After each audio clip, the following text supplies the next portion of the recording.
on, y'all? Welcome in. Welcome back, I should say, to Off the Bench, or welcome in if you're just joining us. Right now, it is my pleasure to welcome in the head man of LSU football, Coach O. What's going on this morning, man? How you feeling? Good morning, man. Everybody's got a pep in their step. First day of spring ball. We can't wait. Okay, so give us, we'll start here very boring. Give us just a rundown of today, like when does practice start? You said they got a pep in their step. It's going to be building all day. When are y'all hitting the field later? Yeah, we have a team meeting at 1:30, but, I started stoking the fire between the offense and the defense at about 5:45 this morning. So the offensive line coach and the defensive line coach is ready to go. I promise you that. Hey, Coach, real quick before we got to some LSU stuff, I did want to ask you, because no one loves Louisiana as much as you do. Drew Brees decided to retire, and I know he meant so much to the state of Louisiana. I know you had a chance to be on the Saints staff when he was there, and I know that you appreciate what he did from Louisiana, not being from here, him coming in and doing what he did for the city of New Orleans.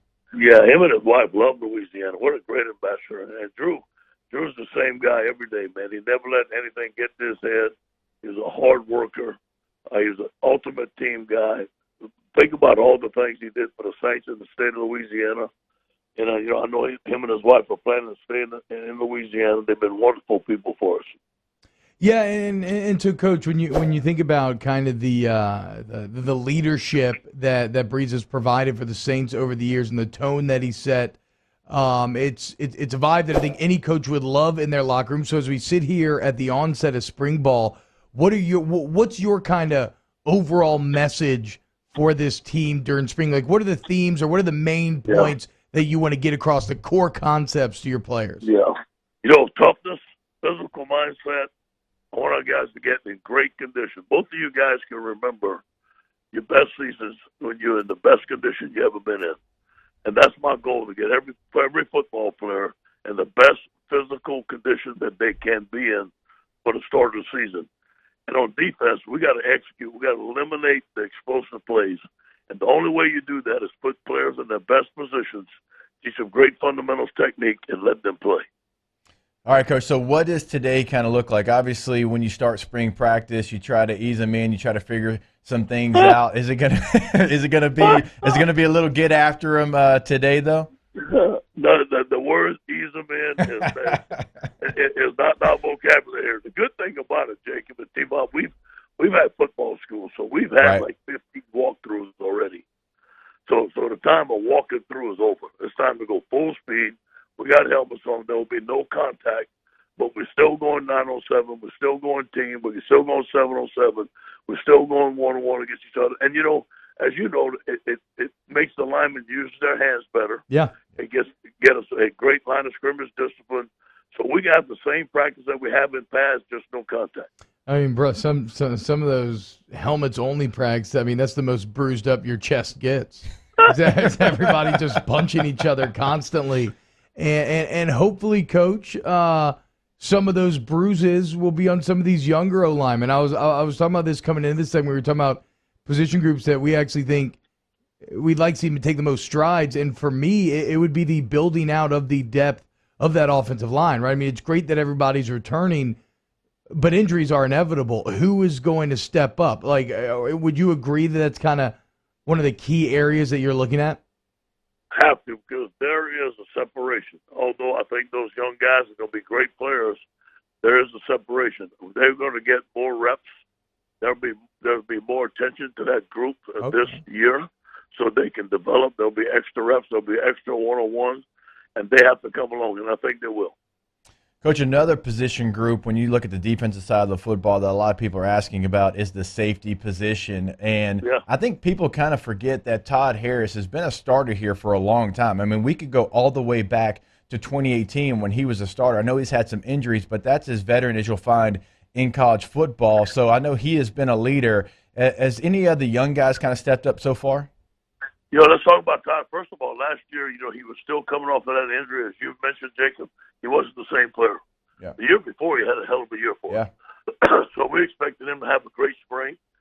Jordan Toles and Derek Davis, I mean, those guys are coming along. Now, Derek Davis, he stepped up. We had a competition the other day, see the best wide receiver against the best DB.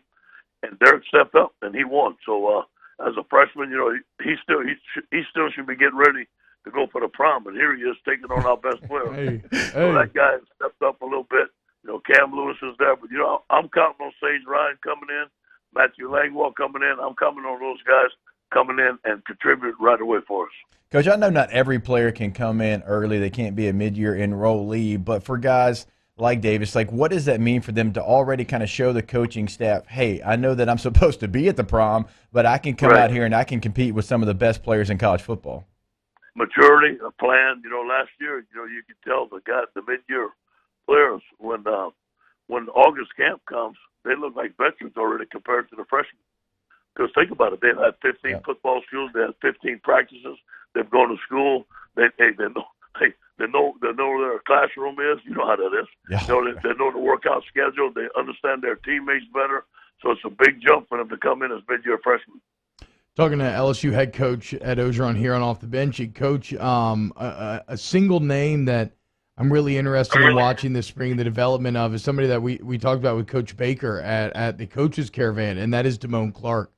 Obviously, last season it seemed like before the season he was doing very well and everything and emerged as a leader, and for whatever reason, when push came to shove, it just didn't translate to game day. We know he has all the physical skill set. Right. So how do you approach Damon, and kind of what are your expectations for him this spring? One thing that Damon and I sat down and talked about is being more physical at the point of attack. Yeah.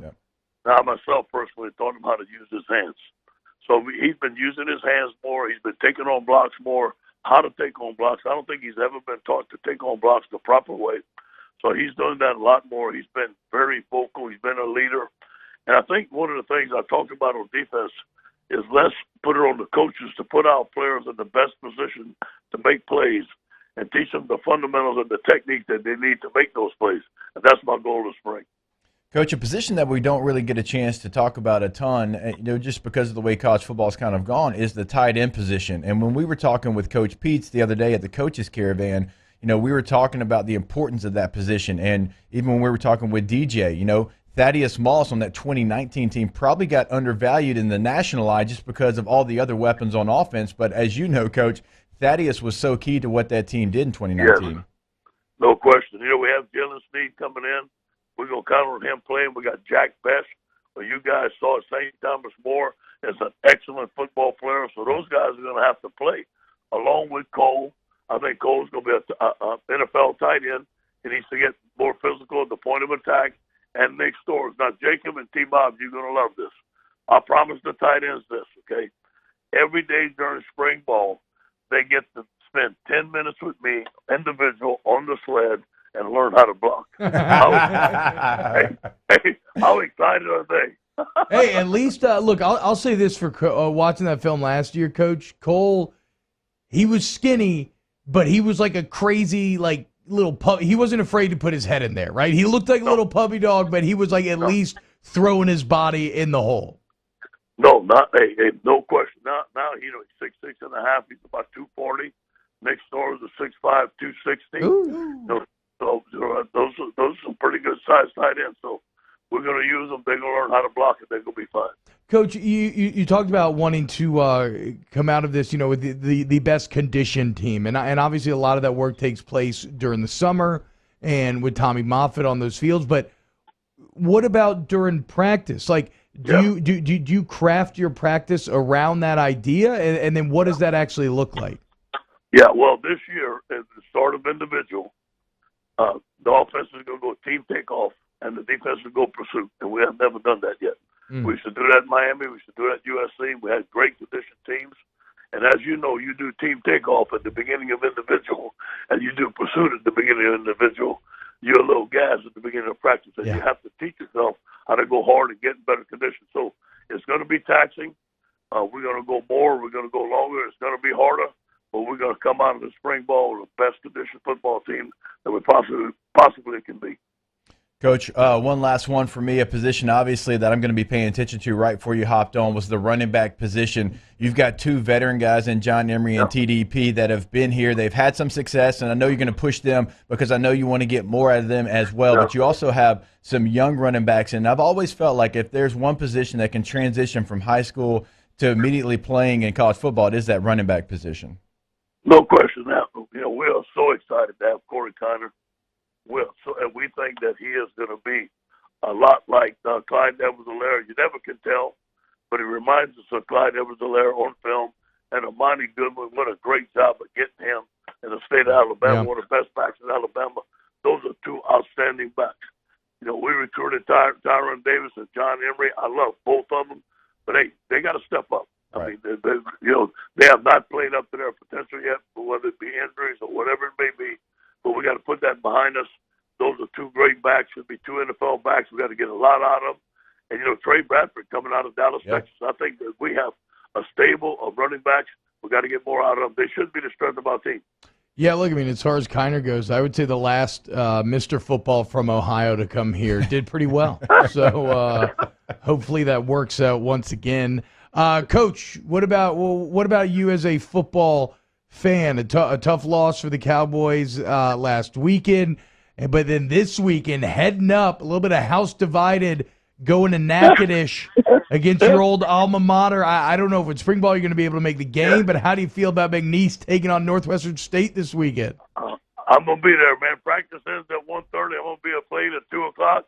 The game starts at 4. I'm excited to go up there and see everybody and, be able to see my son playing at McNeese. Going on the field at Northwestern reminds me of me and your daddy being out there playing. It's some great memories. I got a lot of good friends out there. I'm going to enjoy spring practice. First day, we're going to scrimmage a little bit. I'm going to get on the plane, go watch my boy play, and just enjoy being there. Probably get me a couple of meat pies after the game and come back home. Ooh, man. Let's go. I love Natchitoches meat pies, bro. Some good eating right there. All right, Coach. Well, hey, look, I know you're hyped for today. Get them boys ready. I can't wait to hear about Coach Jones and Coach Pete's going after one another. You all have a great day. I know how I got my money on that one. Go Tigers. What a tease. Okay, okay. Very interesting. I guess he's a defensive guy, so maybe he's siding with Coach Jones. Defensive guys always, stick up for themselves. Yeah. Okay. We'll see. Work. It's on you, Pete. Let's do it. Do it for the big guys. Do it for the. We're just assuming that's who you're talking. Yeah, that's fine. All right. When we get back, let's close out hour number 1 of Off the Bench. I don't know. I kind of want to make fun of Auburn. Are y'all cool with that? Oh yeah. Yeah. This you'll see why next. So stick around here on OTB.